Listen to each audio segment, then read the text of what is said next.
Leaves are thin, flat organs responsible for photosynthesis in the plants.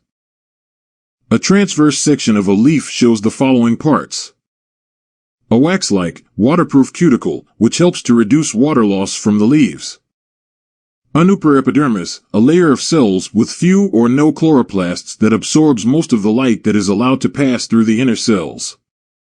A palisade parenchyma consisting of one or more layers of cylindrical chlorophyll cells.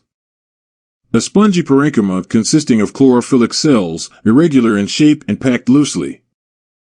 A lower epidermis, like the upper one but where most stomata are located.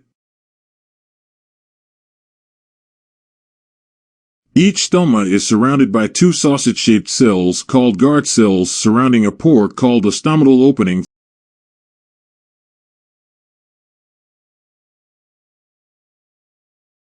Through this stomatal opening, the gaseous exchanges such as photosynthesis, respiration, and transpiration occur. These guard cells are chlorophyllic, thus they contain chloroplasts which represent the site of photosynthesis. A chloroplast is a structure of a double membrane, an outer membrane, and an inner membrane. These membranes surround a matrix containing dissolved enzymes and starch granules called stroma. The internal membrane is extensively folded, forming closed discs called thylakoids. These latter are arranged in tight stacks called granum.